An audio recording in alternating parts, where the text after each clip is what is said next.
বর্তমান সময়েও নানা ধরনের ট্যাগ আমাদেরকেও দেয় কি দেয় না বলেন? দেয়। আমাদেরকে কি বলে? মৌলবাদী বলে, বলে বলে ওই যে রাজাকার বলে। হ্যাঁ, রাজাকার রাজাকার খেলার দিন শেষ। মন মতো হইলে মুক্তিযোদ্ধা, মন মতো না হইলে রাজাকার, এই দিন শেষ। ওই দিন আর নাই, এই কার্ড দিয়ে আর খেলার দিন নাই। এগুলো মানুষ আর খায় না এখন, এগুলো গিলে না আর। সাধারণ মানুষ বড্ড সচেতন। দেখেন, কালের বিবর্তনে, সময়ের আবর্তনে একই পরিক্রমা আমাদেরকেও ট্যাগিং করে, আমাদেরকে মৌলবাদী বলে, ব্যাকডেটেড বলে, রাজাকার বলে, জঙ্গি বলে, যুদ্ধাপরাধী বলে। আছে না এরকম? ওয়াসবির আলা মা ইয়াকুলুন, নিজের সাথে মিলায় নেন, যা বলে ধৈর্য ধারণ করো।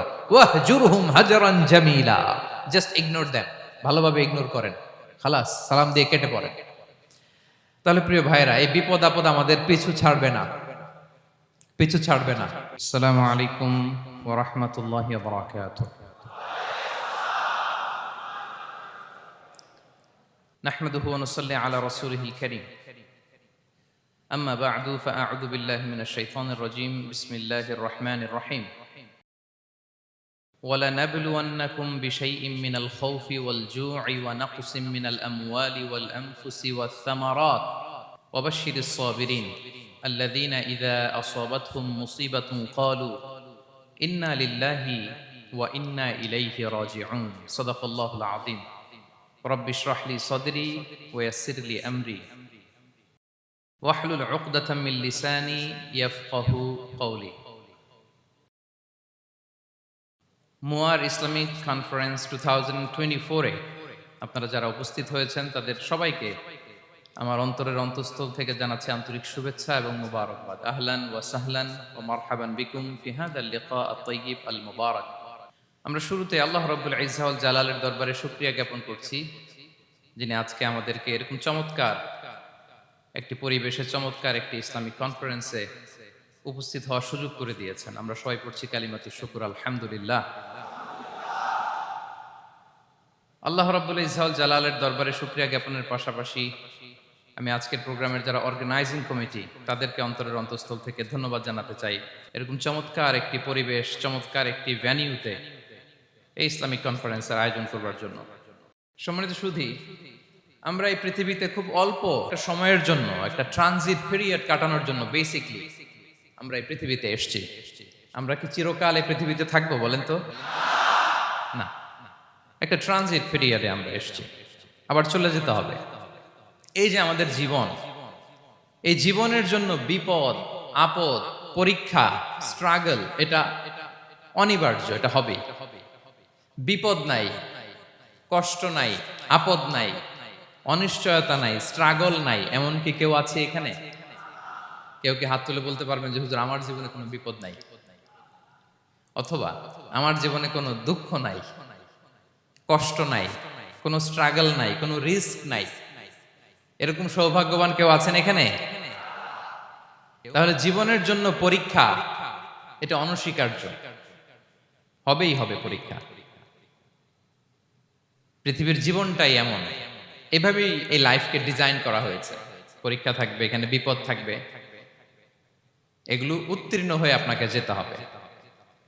চিরসুখ চির শান্তি এটাই পৃথিবীতে হয় না। চিরসুখ এবং চির শান্তির জায়গা হচ্ছে জান্নাত। চিরসুখ এবং চির শান্তি কোথায়?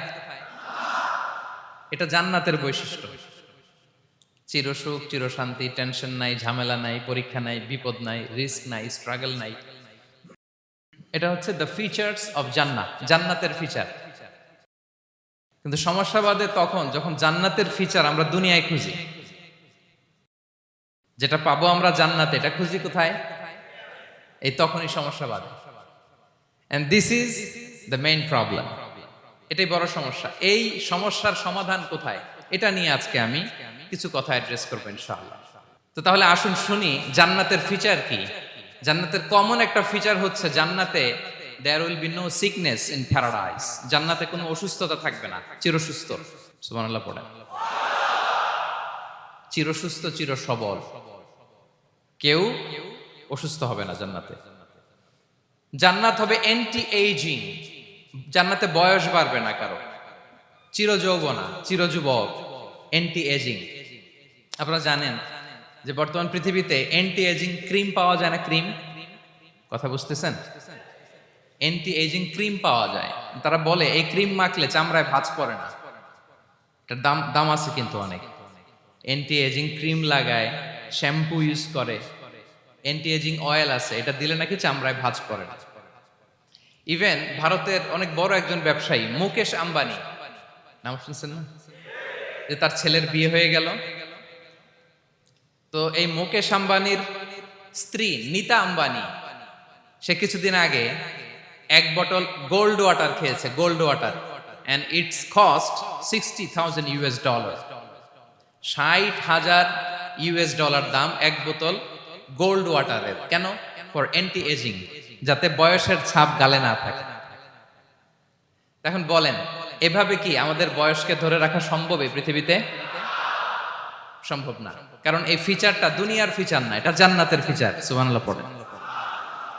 তাহলে জান্নাতে কেউ অসুস্থ হবে না, জান্নাত হবে চির যৌবন, চির যৌবনা। ওখানে আমরা যুবক থাকবো, প্রত্যেকে 33 বছরের যুবক যুবতী হয়ে জান্নাতে ঢুকবো। বিষ্ণু ইসলাম বলেন, আহলুল জান্নাতি জুরদা ওয়া মুরদা ওয়া আবনাউ সালাসিন ওয়া সালাসিন। জান্নাতে যারা যাবে শুভ্র দাড়িবিহীন, প্রত্যেকে হবে 33 বছর বয়সের। ওই যে 33 বছর বয়সে একবার ঢুকলেন, আর বয়স বাড়বে না, ওইটাই চিরকাল ওই বয়স পাবেন। জান্নাতের আরেকটা ফিচার হচ্ছে নো ফ্রাস্ট্রেশন, কোনো চিন্তা নাই, দুশ্চিন্তা নাই, হাইপার টেনশন নাই, সজীব প্রাণবন্ত। সুবহানাল্লাহ। জান্নাতের আরেকটা ফিচার হচ্ছে there is no expiry date in জান্নাত। এক্সপায়ারি ডেট আছে? জান্নাতে যে ঢুকবো 7 দিনের জন্য চেক ইন, নাকি? চেক ইন কয় দিনের জন্য? 7 দিন, 10 দিন পরে চেক আউট করে ফেলবে, এরকম না। নো এক্সপায়ারি ডেট, আজীবন। একবার এন্ট্রি পেলে বের হওয়ার টেনশন নাই। আল্লাহু আকবার। তাহলে no expiry date, rather it's eternal, আজীবন থাকবেন, খালিদিনা ফিহা, চিরকাল থাকবেন।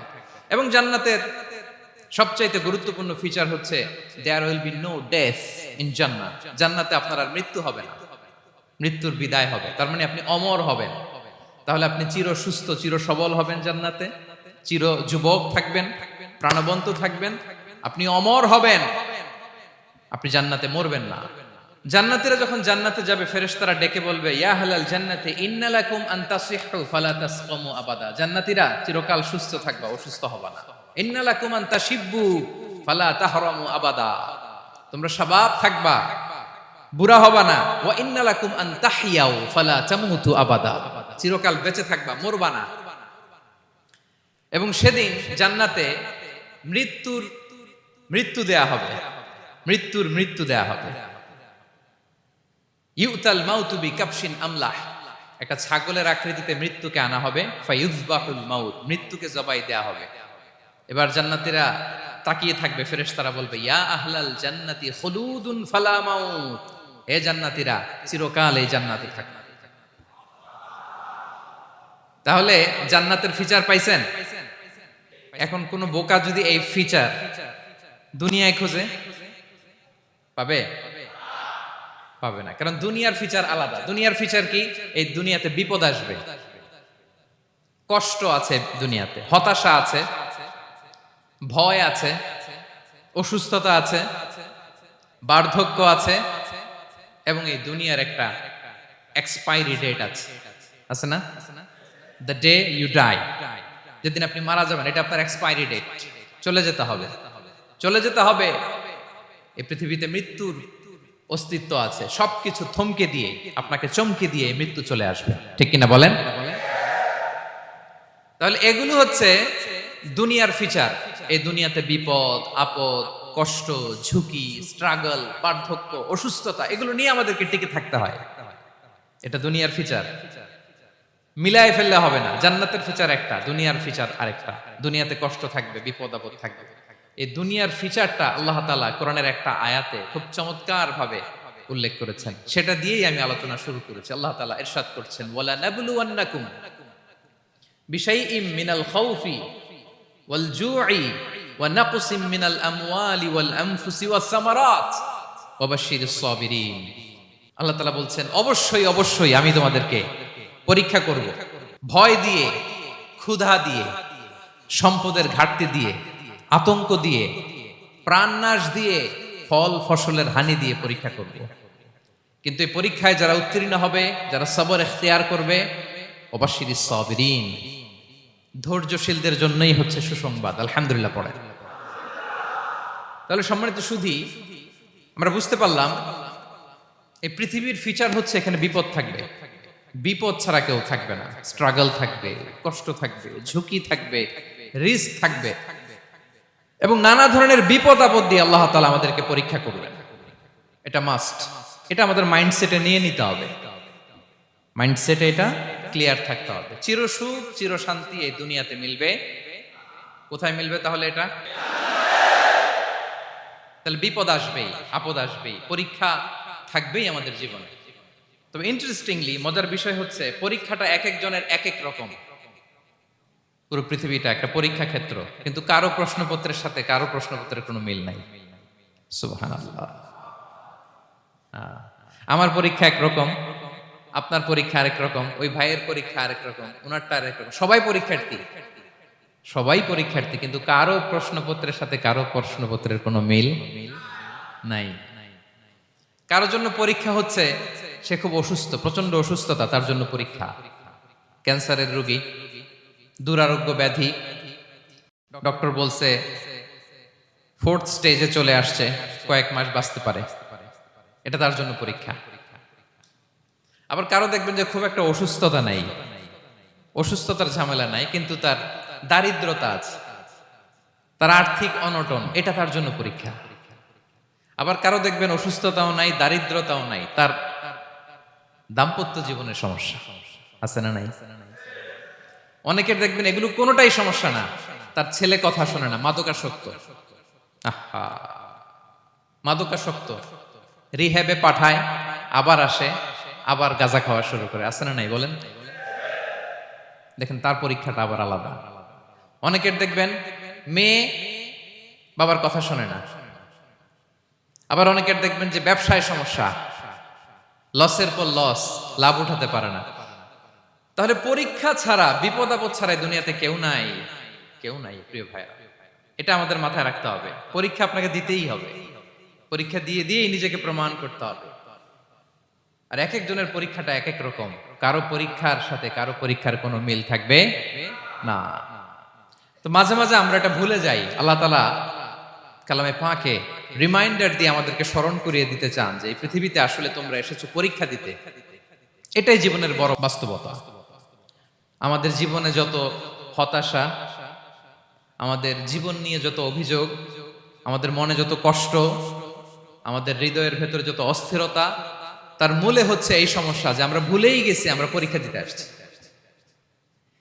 এটা যদি ভুলে না যান, এটা যদি আপনার মাইন্ডসেটে থাকে যে পুরো জীবনটা একটা পরীক্ষা, তাহলে দেখবেন কোনো কিছু আপনাকে কাবু করতে পারবে না। আপনি হতাশ হবেন না, জীবন নিয়ে আর অভিযোগ থাকবে না, আপনি ভেঙে পড়বেন না, সব অভিযোগ হতাশা দূর হয়ে যাবে। তারপরে বুঝতে পারলাম পরীক্ষা আপনাকে দিতেই হবে। পরীক্ষা দেয়া ছাড়া এই পৃথিবী থেকে চলে যাওয়ার কোনো চান্স বা সুযোগ আমাদের কারো নেই। সূরাতুল আনকাবুতে আল্লাহ তাআলা এই কথাটা আরো চমৎকার ভাবে বলেছেন। আল্লাহ তাআলা ইরশাদ করছেন, আহাসিবান নাসু আইয়ুতরাকু আইয়াকুলু আমান্না ওয়া হুম লা ইফতানুন ওয়ালাকাদ ফাতান্নাল্লাযীনা মিন ক্বাবলিহিম ফালা ইয়া'লামান্নাল্লাহুল্লাযীনা সাদাকু ওয়ালা ইয়া'লামান্নাল কাযিবিন। আল্লাহ বলেন, মানুষ কি ভেবেছে সে শুধু বলবে আমি ঈমানদার আর তাকে আমি জান্নাতে ঢুকাই দিব? না, কখনো না, কোশ্চিন কালেও না। বরং পূর্ববর্তীকালে যারা পৃথিবীতে এসেছিল তাদেরকে আমি পরীক্ষা নিয়েছি, পরীক্ষা করেছি, এবং তাকেও ঈমানের প্রশ্নে সে সত্যবাদী না মিথ্যাবাদী পরীক্ষা দিয়ে দিয়ে নিজেকে প্রমাণ করতে হবে। ঠিক কিনা বলেন? পরীক্ষা দিয়ে আপনাকে প্রমাণ করতে হবে। এবং এই পরীক্ষার ব্যাপারটা, এটা যে শুধু আমরা সাধারণ মানুষ আমাদের জীবনে দুঃখ বিপদ পরীক্ষা এমনটা না। এই পৃথিবীর সবচাইতে শ্রেষ্ঠ মানুষ যারা ছিলেন তাদেরকে আল্লাহ পরীক্ষা নিয়েছেন। বলেন তো এই পৃথিবীতে সবচাইতে শ্রেষ্ঠতম মানুষ কারা? সবচাইতে শ্রেষ্ঠ ভালো মানুষ কারা ছিল পৃথিবীতে বলেন তো? নবীরা। আওয়াজ করে বলেন তো কারা? তো বলেন তো নবীদের জীবনে পরীক্ষা ছিল কি ছিল না? হ্যাঁ ছিল। বেশি না কম? বিষ্ণু ইসলামকে জিজ্ঞাসা করা হলো, আইয়ুন নাসি আশাদ্দু বালাআন ইয়া রাসূলুল্লাহ, হে আল্লাহর রাসূল, এই পৃথিবীতে কাদের জীবনে পরীক্ষা বেশি? বিষ্ণু ইসলাম বললেন, আল আম্বিয়া, নবীদের জীবন। আল আম্বিয়া সুম্মাল আমসাল ফাল আমসাল, সবচাইতে জীবনে পরীক্ষার সম্মুখীন সবচাইতে বেশি হয়েছেন নবীরা। তারপরে নবীদের পরবর্তী অবস্থান যাদের, সিদ্দিকিন যারা, সোহাদা যারা, সলিহিন যারা, আল্লাহওয়ালা যারা, তাদের জীবনে পরীক্ষা বেশি। ইউবতালার রাজুলু আলা হাসাবি দীনি, ব্যক্তির দিনদারি যত বেশি তার জীবনে আল্লাহর পরীক্ষাও তত বেশি। আপনি আল্লাহওয়ালা হবেন, আপনার জীবনে পরীক্ষাও অনেক বেশি। এজন্য ইমানদার হওয়া যেমনি মর্যাদার, ইমানদারের জীবনে পরীক্ষাও হবে অনেক বেশি। এবং পরীক্ষা যত বড়, খেয়াল রাখতে হবে, মন খারাপ করার কোনো সুযোগ নেই। পরীক্ষা যার জীবনে যত বড়, সেটাতে সফল হতে পারলে ওটার প্রতিদানও বড়।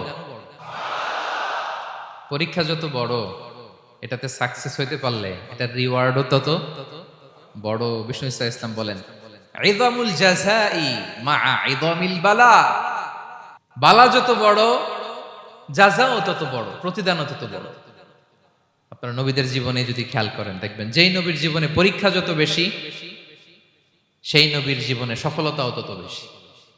সাইয়েদনা ইব্রাহিম আলাইহিস সালামের কথাটা একটু খেয়াল করেন তো, বলেন তো ওনার জীবনে পরীক্ষা কেমন ছিল, বেশি না কম?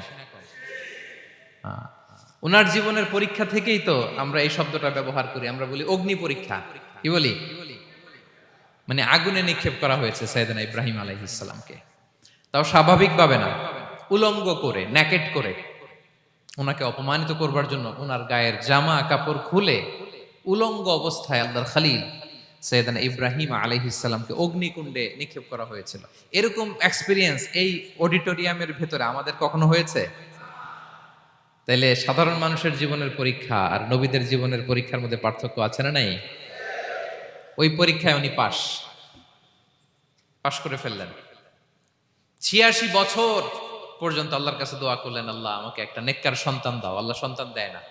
৮৬ বছর পরে আল্লাহ তাআলা সাইয়েদনা ইব্রাহিম আলাইহিস সালাম এবং হাজারের ঘরকে উজালা করে সন্তান দিলেন। সাইয়েদনা ইসমাঈল আলাইহিস সালাম পৃথিবীতে আসলেন কত বছর বয়সে? ৮৬ বছর বয়সের এখানে কেউ আছেন? হ্যাঁ, আছি আমরা? কেউ নাই। ৮৬ বছর বয়সে প্রথম সন্তান পেয়েছে। তাদের ঘরকে উজালা করে আল্লাহর নবী সাইয়েদনা ইসমাঈল আলাইহিস সালাম আসলেন। এবার আল্লাহ বললেন, যাও স্ত্রীকে আর এই কলিজার টুকরা সন্তানকে, থাকো তো প্যালেস্টাইনে, প্যালেস্টাইন থেকে ১৫০০ কিলোমিটার দূর, দ্য ব্যারন ল্যান্ড, ওই মক্কার ধুধুমরু প্রান্তরে রেখে আস, যেখানে কেউ নাই, মানুষ নাই, গাছ নাই, পাখি নাই, পানি নাই, যাও রেখে আস। আচ্ছা বলেন তো, ৮৬ বছর পরে যে লোকটা সন্তান পেল, বুঝে শুনে উত্তর দিয়েন, ৮৬ বছর পরে যে লোকটাকে আল্লাহ তাআলা সন্তান দিল, তার হৃদয়ে ওই সন্তানের জন্য মায়া বেশি না কম? এমনি তো আমাদের প্রথম সন্তানের হিস্ট্রিটা একটু খেয়াল করেন তো। প্রথম আমাদের যে মেয়ে হয়েছিল বা যাদের ছেলে হয়েছিল, তার প্রতি আদর, সোহাগ, দরদ, ভালোবাসা, আল্লাহ কত ছিল। আর ৮৬ বছর বয়স আল্লাহ তাআলা ওনাকে সন্তান দিলেন, দিয়ে বললেন, যাও হাজারকে আর ইসমাঈলকে মক্কার ধুধুমরু প্রান্তরে রেখে আস। আল্লাহ তাআলা বলতে দেরি, চলে যেতে দেরি নাই, মুহূর্তে উনি রওনা হয়ে গেলেন। সুবহানাল্লাহ পড়বেন না? রেখে আসলেন মক্কার ধুধুমরু প্রান্তরে। এবার আল্লাহ বললেন, যাও রিটার্ন ব্যাক টু প্যালেস্টাইন, প্যালেস্টাইনে চলে যাও। চলে গেলেন, হৃদয়টা ভেঙে খান খান। অনেক বছর পরে আল্লাহ তাআলা আবার অনুমতি দিলেন, যাও এবার ছেলেকে দেখে আসতে পারো, যাও প্যালেস্টাইন থেকে আবার মক্কায় যাও। সাইয়েদনা ইব্রাহিম আলাইহিস সালাম প্যালেস্টাইন থেকে আবার ১৫০০ কিলোমিটার পথ পাড়ি দিয়ে, এখনকার মতো ফ্লাইটে যায় না, গাড়িতেও না, উটে করে। কিসে করে? উনি যে কতবার মক্কা থেকে ফিলিস্তিন এসেছেন আর গিয়েছেন কোনো ইয়ত্তা নাই, হিসাব নাই। গেলেন, এবার ছেলেটা হাঁটতে পারে, দৌড়াতে পারে, একটু একটু কথা বলতে পারে, আব্বু আব্বু ডাকতে পারে। কেমন মায়া লাগে বলেন তো? মায়া ভালোবাসায় যখন টইটম্বুর, ঠিক ওই মুহূর্তে আল্লাহ বললেন ছেলেকে জবাই করো, জবাই করো ছেলেকে। আল্লাহ তাআলা বলতে দেরি করেছেন, আল্লাহর আদেশ পালনে 1 সেকেন্ডও তিনি দেরি করেন নাই। ছুরি চালালেন, জান্নাত থেকে দুম্বা নিয়ে আসা হলো। এভাবে আল্লাহর নবী ইব্রাহিম আলাইহিস সালাম ওনার জীবনের প্রতিটি ক্ষেত্রে যেখানে আল্লাহ তাআলা ওনাকে পরীক্ষা নিয়েছেন, উত্তীর্ণ হয়েছেন। এবং দেখেন ওনাকে আল্লাহ তাআলা কি উপহার দিলেন, আল্লাহ তাআলা ওনাকে খলিলুল্লাহ উপাধি দিলেন, আল্লাহর বন্ধু। সুবহানাল্লাহ বলেন। আল্লাহ তাআলা বলছেন ওয়া ইযি বিতালা ইব্রাহিম রাব্বুহু বিকালিমাতিন ফাআতাম্মাহুন ক্বালা ইন্নী জাঈলুকা লিন-নাসি ইমামা। আল্লাহ অনেকগুলো পরীক্ষা নিয়েছিলেন সাইয়েদনা ইব্রাহিম আলাইহিস সালাম, প্রতিটা পরীক্ষায় সাকসেসফুলি পাস করেছেন, গোল্ডেন এ প্লাস। আল্লাহ বলেন ইন্নী জাঈলুকা লিন-নাসি ইমামা, I'm gonna make you the leader for the entire human being. I'm gonna appoint you as a leader for the entire universe. গোটা বিশ্বের জন্য, গোটা মানবতার জন্য আমি তোমাকে লিডার বানায় দিলাম। ইযামুল জাযাই মা'a ইযামিল বালা। পরীক্ষা যত বড়, ওই পরীক্ষায় পাশ করলে ওইটার ফলাফল ও প্রতিদানও বড়। তাহলে দেখেন প্রিয় ভাইরা, সাইয়েদনা ইব্রাহিম আলাইহিস সালামের জীবনে পরীক্ষার কোনো শেষ ছিল না। আমি আপনি কোথায়? আল্লাহর খলিলের জীবনে যদি এত পরীক্ষা থাকতে পারে, আমি আপনি কোথায় বলেন তো? এবার বলেন, সাইয়েদনা মূসা আলাইহিস সালাম ওনার জীবনে তো কোনো পরীক্ষা টরীক্ষার ছিল না। হ্যাঁ, গুণে শেষ করতে পারবেন? জন্মটাই তো হয়েছে পরীক্ষার মধ্য দিয়ে। মিশরের ছেলে সন্তান হইলেই ফেরাউন বলছে জবাই করো। ওনার মা এরকম সিন্ধুকে করে ভাসায় দিলেন নীল নদীতে। আল্লাহু আকবার! কি একটা রোমাঞ্চকর পরিস্থিতির মধ্য দিয়ে আল্লাহ তাআলা ওনাকে বাঁচালেন। সুবহানাল্লাহ। জন্মই হয়েছে পরীক্ষার মধ্য দিয়ে। বড় হইলেন, ফেরাউনের ভয়ে দেশ ত্যাগ করলেন, মিশর থেকে মাদিয়ান। আবার আল্লাহর আদেশে যখন ফিরে আসলেন, আবার ফেরাউনের সাথে তর্ক বিতর্ক, যুদ্ধ। একটা রাত আল্লাহ নবী মূসা আলাইহিস সালাম শান্তিমতো মিশরে ঘুমাতে পারে নাই। একটা রাত। শেষ পর্যন্ত এই ফেরাউন মূসা আলাইহিস সালামকে ধাওয়া করেছে। ফেরাউনের ধ্বংসের আগ পর্যন্ত সে মূসা আলাইহিস সালামকে ধাওয়া করেছে। তার মানে মূসা আলাইহিস সালাম এই বিপদ আপদ পরীক্ষা এগুলো থেকে মুক্তি পান নাই। এবার বলেন ঈসা আলাইহিস সালামের কথা। ওনার জীবনে তার পরীক্ষা ছিল না? কি পরীক্ষা ছিল? হ্যাঁ, আল্লাহু আকবার। Same scenario goes to the biography of every messenger in the world. পৃথিবীর সব নবীর ক্ষেত্রে একই ঘটনা ঘটেছে। সাইয়েদনা ঈসা আলাইহিস সালাম দাওয়াত যখন দিলেন, ওনার বিরোধিতা শুরু হলো, ওনাকে হত্যার ষড়যন্ত্র হলো। ইভেন কি ওনাকে মারার জন্য বনি ইসরাইলেরা উদ্ধত হলো, জানে বাঁচবার জন্য পালালেন। এক ঘরে ঢুকলেন, চারদিক দিয়ে ঘেরাও করলো। উনি দরজা জানালা লাগাই দিলেন। ওরা বললো একজন দরজা ভেঙে জানালা ভেঙে ভিতরে ঢুকো, ঢুকে দেখো বেটা ঈসা কি করে। একজন ভিতরে ঢুকছে, ঢুকার সাথে সাথে বল রাফাআহুল্লাহু ইলাইহি, আল্লাহ তাআলা ঈসা আলাইহিস সালামকে উপরে উঠায় নিলেন। আর যেই লোকটাকে তারা ভেতরে ঢুকালো, তার চেহারাকে আল্লাহ তাআলা ঈসা আলাইহিস সালামের চেহারার মতো করে দিলেন। এবার তার বাইরের সাথীরা বলে ঘটনা কি? বেটা ঈসাও বেরোয় না, আমাদের লোকটাও বেরোয় না, সবাই ঢুক। দরজা ভেঙে ভেতরে ঢুকে দেখে ঈসা দাঁড়ায় আছে। সে বলেন তো এটা ঈসা না মিসা? এটা কি আসল ঈসা? ওমা কতালু ওমা সলাবু ওয়ালাকিন শুব্বিহা লাহুম। আল্লাহ বলে তোমরা আমার নবী ঈসাকে হত্যাও করতে পারো নাই, শুলেও চড়াতে পারো নাই, আমি সেফটি সিকিউরিটি দিয়ে আমার নবী ঈসা আলাইহিস সালামকে আকাশে তুলে নিয়েছি।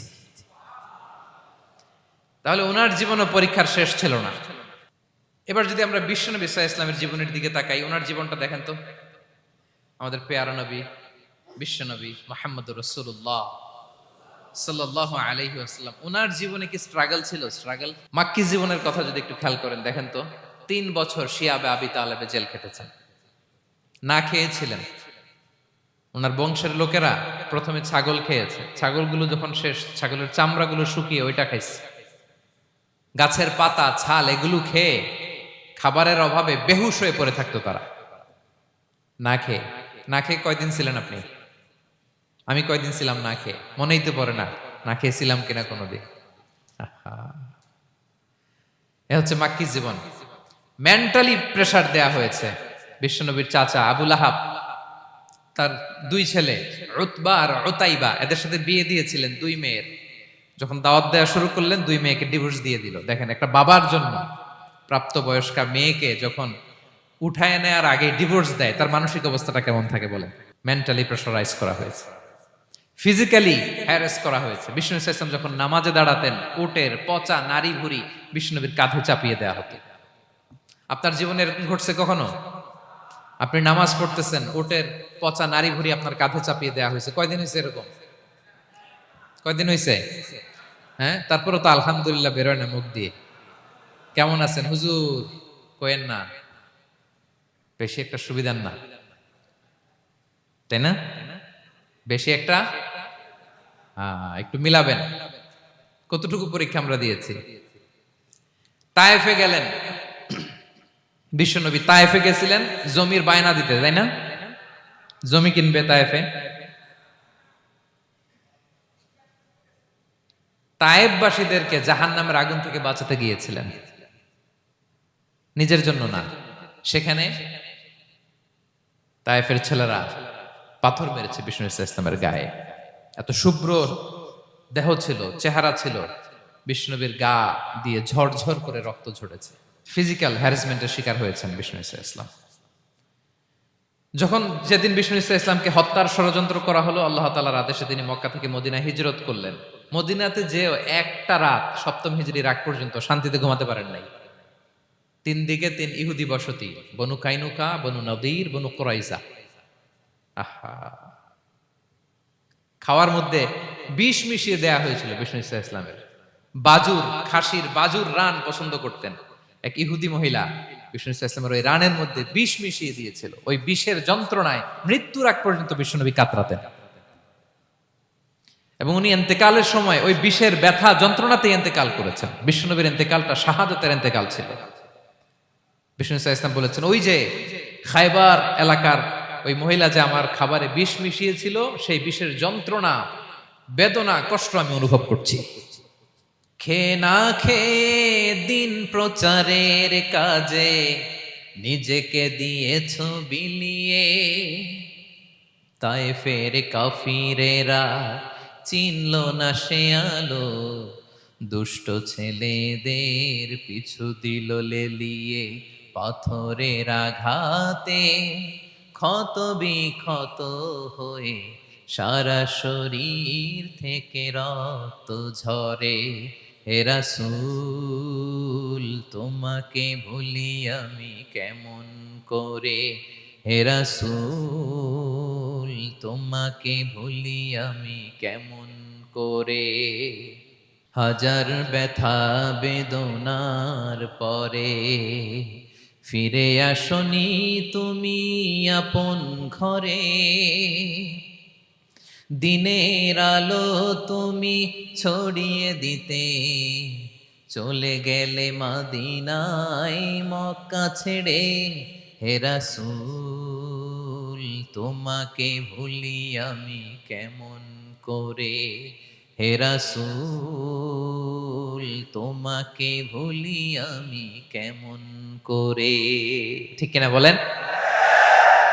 একটা রাত শান্তিতে, শান্তির ঘুম তিনি দিতে পারেন নাই। প্রিয় ভাইরা, তাহলে আমরা কি বুঝলাম? বিশ্বনবীর জীবনও পরীক্ষা ছিল কি ছিল না?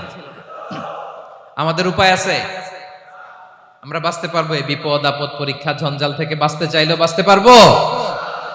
পারবো না। ইমাম মালিক আলাইহি রাহমা নাম শুনেছেন? ইমাম মালিক, ওনার জ্ঞান থেকে লাখো লাখো মানুষ উপকৃত হয়েছে, কোটি কোটি মানুষ উপকৃত হয়েছে।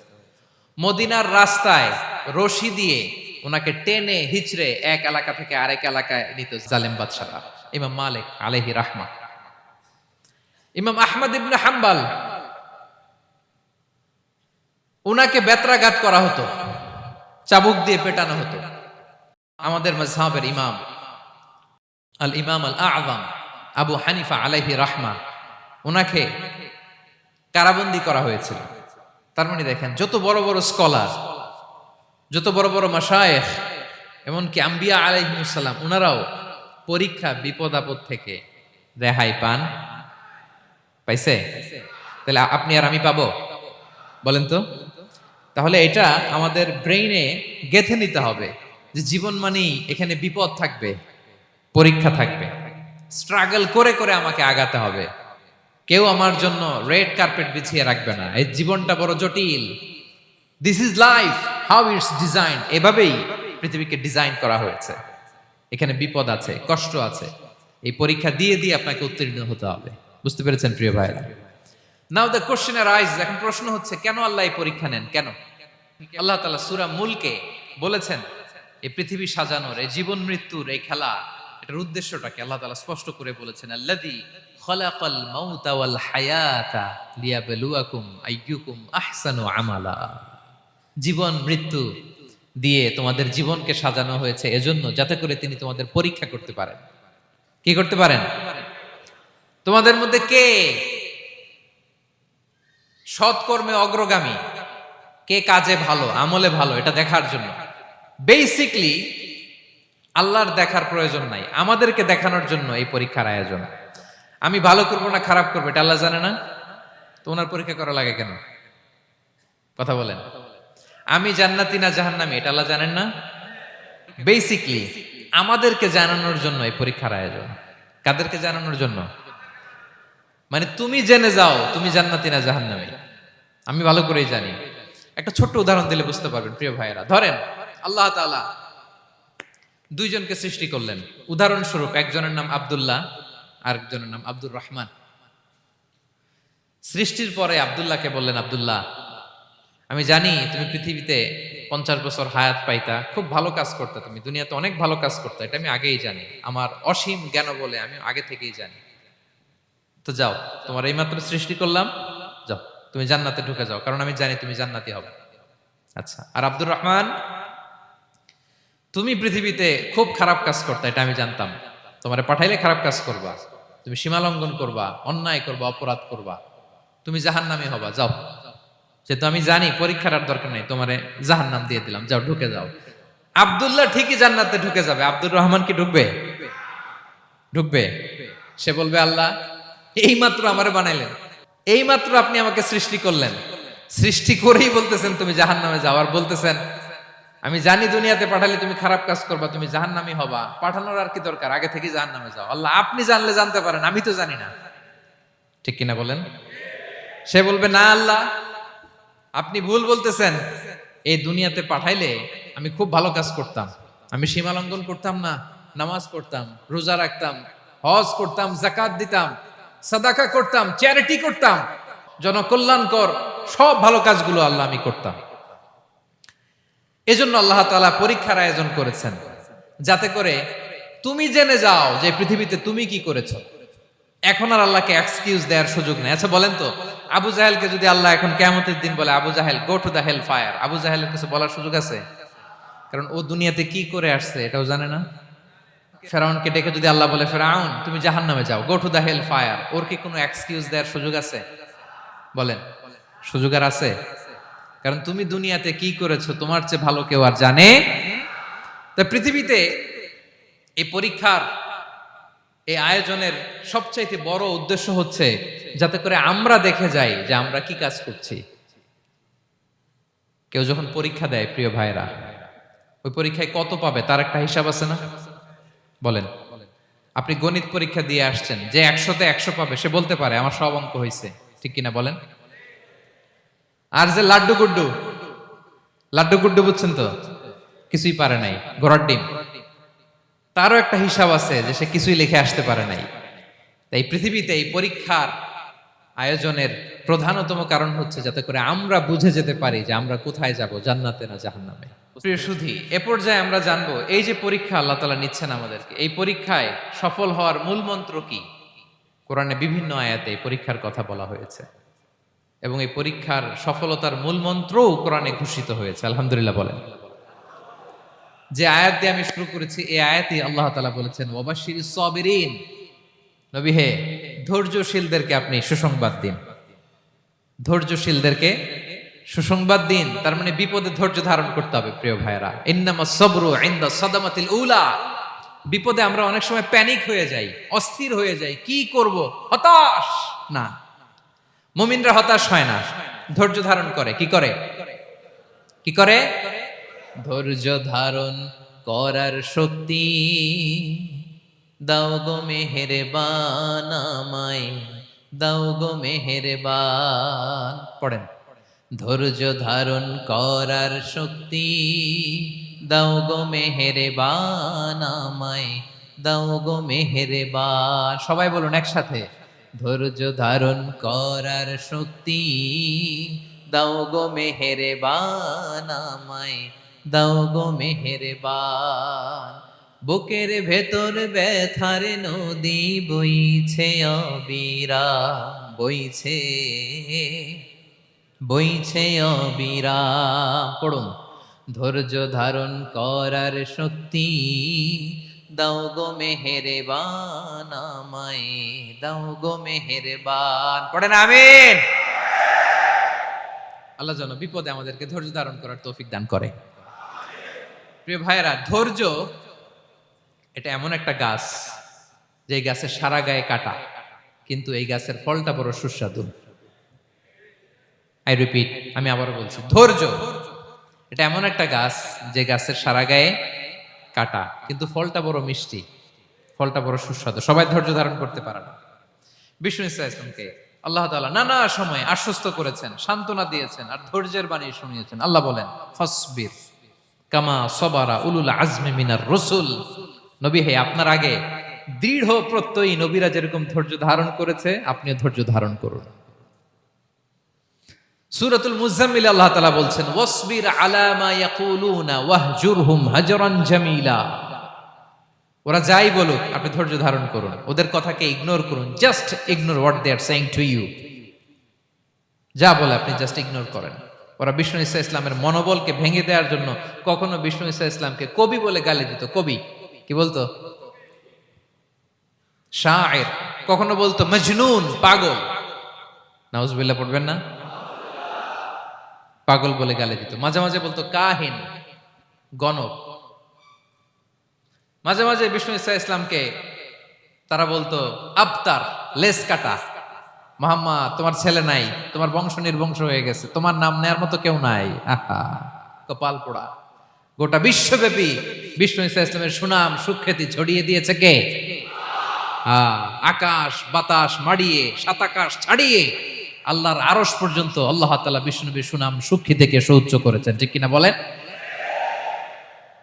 ইগনোর করুন। আপনাকে কবি বলে, গণক বলে, আপনাকে পাগল বলে, আপনাকে লেসকাটা বলে, জাস্ট ইগনোর দেন। নবীদের পিছু ছাড়ে নাই, আমরা কোথায়? আমরা আর কি?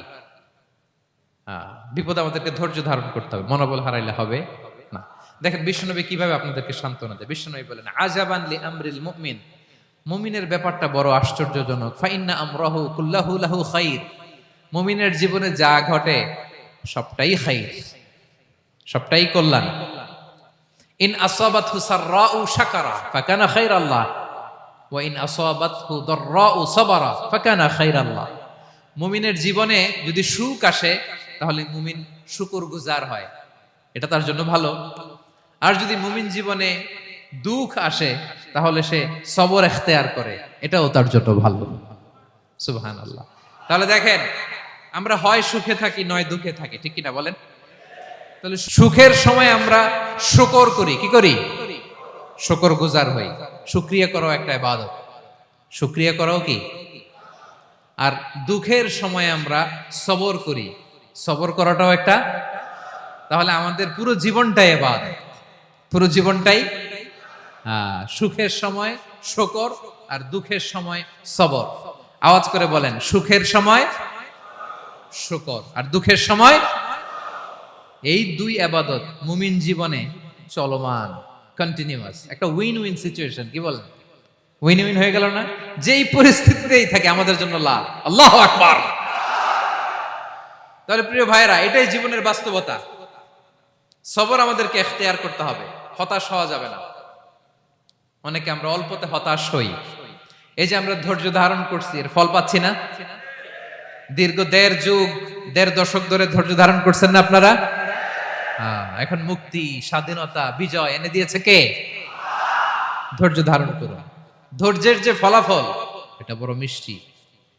ধৈর্য এমন একটা গাছ, এই গাছের সারা গায়ে কাটা, কিন্তু এর ফলটা বড় সুস্বাদু, এর ফলটা বড় মিষ্টি। ধৈর্য ধারণ করার অভ্যাস করতে হবে প্রিয় ভাইরা। মুমিন হতাশ হয় না, হাল ছেড়ে দেয় না। মুমিন ভরসা রাখে একজনের উপর, তিনি কে? লা তাইআসু মির রাউহিল্লাহ ইন্নাহু লা ইয়াইআসু মির রাউহিল্লাহি ইল্লাল কওমুল কাফিরুন। আল্লাহর রহ থেকে, রহম থেকে নিরাশ হয়ে যাও না।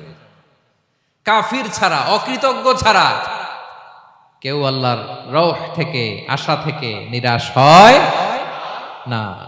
শয়তানের সবচেয়ে বড় মিশন হলো আমাদেরকে হতাশ বানানো, এটা খেয়াল রাখবেন। শয়তানের সবচাইতে বড় মিশন কি? আমাদেরকে হতাশ করে দেয়া। হতাশ বানাইতে পারলে সে সাকসেসফুল, খুশি। কিন্তু আমরা এত সহজে হতাশ হই না, আমরা নিরাশ হই না, আমরা বিপদে হাল ছেড়ে দেই না। আমরা ভরসা রাখি এক মহান সত্তার উপর, তিনি কে? মনে থাকবে? বিপদ আসলে ভেঙে পড়বেন, ভিসা না হইলে কান্নাকাটি শুরু করবেন, ব্যবসায় লস হইলে হাউমাউ, হ্যাঁ, দেশ থেকে কোনো দুঃসংবাদ আসলে হতাশ হবেন, ভেঙে পড়বেন। ধৈর্য ধারণ করব আমরা। আওয়াজ করে বলেন, আমরা কি করব? সবর। বিপদ ট্যাকেল দেওয়ার প্রথম স্টেপ হচ্ছে সবর, ধৈর্য ধারণ করতে হবে। ওয়াবাশশিরিস সাবিরিন, ধৈর্যশীলদেরকে সুসংবাদ দাও।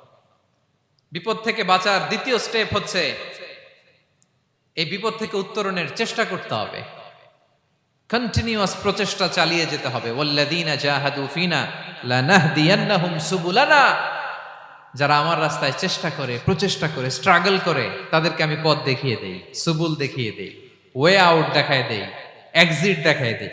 কোথাও আটকাবেন না আপনি, আপনাকে এক্সিট দেখায় দিবে কে? মালয়েশিয়াতে কেলুয়ার বলে না, কেলুয়ার কি বলে চিনেন? কেলুয়ার মানে কি? এক্সিট। এক্সিট পেয়ে যাবেন, আটকাবেন না আপনি জীবনে কোথাও। 3 নাম্বার, আল্লাহর উপর তাওয়াক্কুল করতে হবে বিপদ আসলে। ওমাইয়া তাওয়াক্কাল আলাল্লাহি ফাহুয়া হাসবুহ, আল্লাহর উপর যে তাওয়াক্কুল করে আল্লাহই তার জন্য যথেষ্ট হয়ে যায়। তাহলে বিপদে প্রিয় ভাইয়ের আমরা প্যানিক হব না, ধৈর্য ধারণ করব, বিপদ থেকে উত্তরণের সর্বোচ্চ প্রচেষ্টা চালিয়ে যাব, আর ভরসা রাখবো একজনের উপর, তিনি কে? আর বিপদ আসলে এটাকে নেগেটিভলি নেবেন না সব সময়। বিপদ আপদ এটা অনেক পজিটিভ, ভালো জিনিস আমাদের জীবনে বয়ে নিয়ে আসে। শাইখুল ইসলাম ইবনু তাইমিয়া আলাইহি রাহমা, উনি বলতেন, খুব দামি কথা, খুব হেভি ওয়েট কথা, মনোযোগ দিয়ে শুনুন। তিনি বলতেন, যে নেয়ামত তোমাকে আল্লাহ থেকে দূরে সরায়, ওই নেয়ামতের চেয়ে বিপদ ভালো, যে বিপদ তোমাকে আল্লাহর দিকে ধাবিত করে।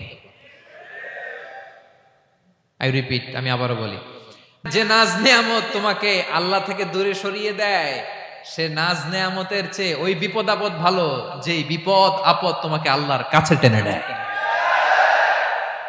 তাহলে বিপদ আপদ আসলে আপনি হতাশ হবেন? আর কখনো দুঃখ করবেন? মোয়ারের ভাইয়েরা, আর মন খারাপ করবেন? আপনি খেয়াল করে দেখেন, বিপদ আসলে আমরা আল্লাহরে ডাকি বেশি। যখন অসুস্থ আপনি খেয়াল করেন তো, আল্লাহ আল্লাহ তুমি ছাড়া বাঁচানোর কেউ নাই, আল্লাহ আল্লাহ তুমি হেফাজত করো, আল্লাহ তুমি সুস্থ করে দাও। যখন লাইফ থ্রেট, দেখেন আপনি গুম হয়ে যেতে পারেন, আপনার কারাবন্দী করতে পারে, এরকম একটা বিপদের মধ্যে আছেন, তখন খেয়াল করেন তো আল্লাহর সাথে আপনার কানেক্টিভিটি, রিলেশনশিপটা কতটা ডেভেলপ হয়। কারণ বিপদে পড়লে আমরা আল্লাহরে ডাকি বেশি। তাহলে বিপদ আপদেরও কিছু পজিটিভ সাইড বা দিক আমাদের জীবনে আছে না নাই?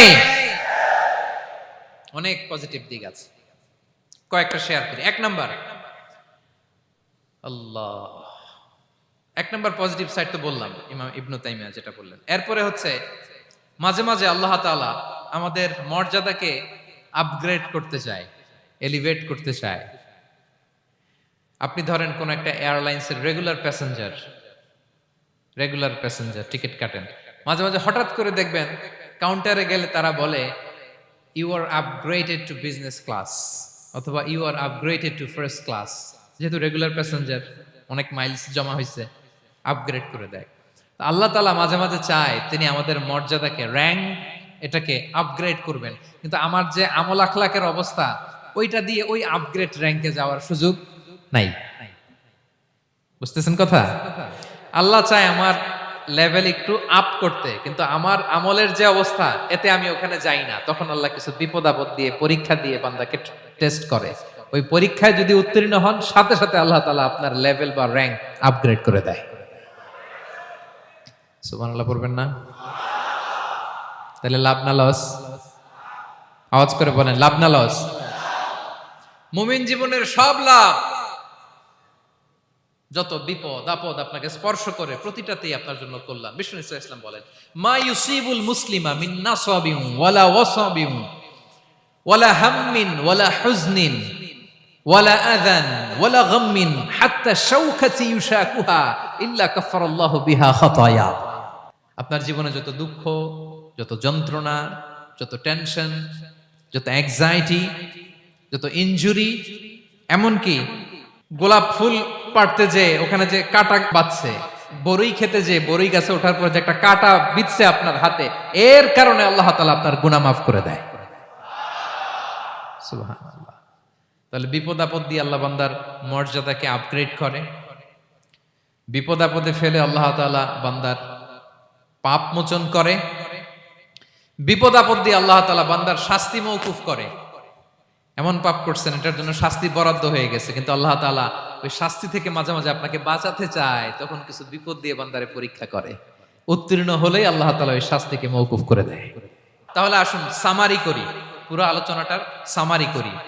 1 নম্বর সামারি হচ্ছে বিপদ আপদ, পরীক্ষা, স্ট্রাগল, কষ্ট, এটা সুন্নাতুল্লাহি ফিদ দুনিয়া। এই দুনিয়ায় আল্লাহর সুন্নাত, এর বাইরে কেউ যেতে পারে না। ইভেন নট দ্য মেসেঞ্জার্স, নবীরাও না। আজকের আলোচনায় শুনছেন না নবীদের জীবন দিয়ে কি গেছে, ups and downs, test and trial, নবীরাও না। তাহলে এটা আমাদের মাইন্ডসেটের সাথে সেট আপ করে নিতে হবে যে অতীতে, বর্তমানে, ভবিষ্যতে বিপদ আপদ মুক্ত এই পৃথিবীতে কেউ থাকবে না। পারবেন? হ্যাঁ, এটা মাইন্ডসেটে নিয়ে নিতে হবে যে এটাই জীবন, বিপদ আপদ দিয়ে আল্লাহ পরীক্ষা করবেন। এটাই পৃথিবী। চির সুখ চির শান্তি এই পৃথিবীতে খুঁজলেই পাওয়া যায় না। শুরুতে বলছিলাম না, চির সুখ চির শান্তি। বলেন তো এটা কি দুনিয়ার ফিচার না জান্নাতের ফিচার? জান্নাতের ফিচার দুনিয়ায় খুঁজলে পাওয়া যাবে? যাবে না। তাহলে আজকের আলোচনার 1 নম্বর লেসন হচ্ছে বিপদ আপদ এটা সুন্নাতুল্লাহি ফিদ দুনিয়া। এই দুনিয়া আল্লাহর সুন্নাত, এটা থেকে মুক্তি পাওয়ার কোনো সুযোগ নাই, নবীরাও পায় নাই। 2 নম্বর লেসন, বাঁচার যেহেতু সুযোগ নাই, we have to face it with patience, intellect and tawakkul. বিপদে অস্থির হওয়া যাবে না, এটাকে ফেস করতে হবে উইথ পেশেন্স, ধৈর্যের সাথে। বিপদ আমরা মোকাবেলা করব কিসের সাথে? ধৈর্য। প্যানিক হবেন না, অস্থির হবেন না, ধৈর্য ধারণ করবেন। উইথ ইন্টেলেক্ট, আল্লাহর দেয়া আপনার ইন্টেলেক্ট খাটিয়ে এই বিপদ উত্তরণের সর্বান্তকরণের চেষ্টা প্রচেষ্টা আপনার চালায় যেতে হবে। আর সবশেষে আত-তাওয়াক্কুল আলাল্লাহ, ডিপেন্ডিং অন আল্লাহ, ভরসা করব কার উপর? আল্লাহর উপর। পারা যাবে তো? আচ্ছা, 2টা লেসন গেল। 3 নাম্বার লেসন হচ্ছে আমাদের ছেলে মেয়েদেরকে we have to educate our child regarding the test and trial in this দুনিয়া। দুনিয়ার এই বিপদ আপদের ব্যাপারে আমাদের ছেলে মেয়েদেরকে শেখাতে হবে, বুঝাতে হবে। ওরা ছোট মানুষ তো, অস্থির হয়ে যায়। আব্বু আমার সাথে কেন এমন হয়? আমারই শুধু পেন্সিল চুরি হয়, আমারই শুধু এটা হয়, আমি পরীক্ষায় খারাপ করি, আমি ব্যথা পাই, আমার এই আমার সেই। ছোট মানুষ তো বুঝে না। ওরা বুঝাইতে হবে যে বাবা, this is the essence of life, এটাই জীবন। এটাই কি? এই লাইফ হ্যাকস গুলো তাদেরকে শেখাইতে হবে। ডোন্ট বি প্যানিক, প্যানিক হওয়া যাবে না। This is how life is design, এটাই জীবন। বিপদ আপদ আসবে, এটাকে মেনে নিতে হবে, ছেলে মেয়েদেরকে শিখাইতে হবে, তাহলে তারাও প্যানিক হবে না। পারবেন তো ইনশাআল্লাহ? আচ্ছা, 4 নাম্বার লেসন হচ্ছে যেটা আমরা জানলাম, এই বিপদ আপদ সবসময় আমাদের জন্য খারাপ না। সামটাইমস ইট ব্রিংস খায়ের for us if dealt properly. ঠিক মতো বিপদকে ডিল করতে পারলে এটা আসলে আমার জন্য আখেরে কল্যাণই বয়ে নিয়ে আসে। কি বলেন, তাই না? কল্যাণ বয়ে নিয়ে আসে। সব শেষ কথা হলো আমরা যেন এই বিপদগুলোকে প্রপারলি ডিল করতে পারি, আমরা যেন সবর ইখতিয়ার করতে পারি। আল্লাহর কাছে চাইতে হবে, দোয়া করতে হবে, কারণ তৌফিক দেওয়ার মালিক কে? আল্লাহর কাছে যেন আমরা কায়মনোবাক্যে প্রার্থনা করতে পারি, আল্লাহ এই বিপদকে যেন আমরা ডিল করতে পারি উইথ সাবার, হ্যাঁ, উইথ ইন্টেলেক্ট, উইথ তাওয়াক্কুল। আসল হাতিয়ার হচ্ছে এটা, দোয়া। আল্লাহর কাছে চাইবেন, মনোযোগের সাথে চাইবেন, আন্তরিকতার সাথে চাইবেন। উদুল্লাহ ওয়া আনতুম মুখিনুনা বিল ইজাবা। বিষ্ণু বলেন এমন ভাবে চাও যেন তুমি অনেকটা কনফার্ম যে তোমার দোয়া আল্লাহ কবুল করবেনই, এমন ভাবে চাও। অনেকে রোবোটিক দোয়া করে। রোবোটিক দোয়া মানে দোয়ার মধ্যে প্রাণ নাই, ধ্যান নাই, মন নাই, আগ্রহ নাই, ভালোবাসা নাই, ওই দোয়া আল্লাহ কবুল করে না। মনোযোগ দিয়ে চাইতে হবে চাওয়ার মতো, তাহলে আল্লাহ তাআলার পক্ষ থেকে তৌফিক পাওয়া যাবে। পারা যাবে তো ইনশাআল্লাহ। আল্লাহ তাআলা আমাদের সবাইকে বিপদে আপদে ধৈর্য ধারণ করার তৌফিক দান করুক। নবীরা তাদের জীবনে যেভাবে স্ট্রাগল, আপস এন্ড ডাউনস, বিপদগুলোকে, টেস্ট এন্ড ট্রায়াল গুলোকে ডিল করেছে, আমরা যেন সেভাবে ডিল করতে পারি। আল্লাহ তৌফিক দান করুক। আল্লাহ তাআলা আমাদের সবাইকে কথাগুলো বোঝা আর আমল করার তৌফিক দান করুক। হাযা মা ইনদি ওয়াল ইলমু ইনদাল্লাহি আলাইহি তাওয়াক্কালতু ওয়া ইলাইহি উনীব। ওয়াসসালামু আলাইকুম ওয়া রাহমাতুল্লাহি তাআলা ওয়া বারাকাতুহু।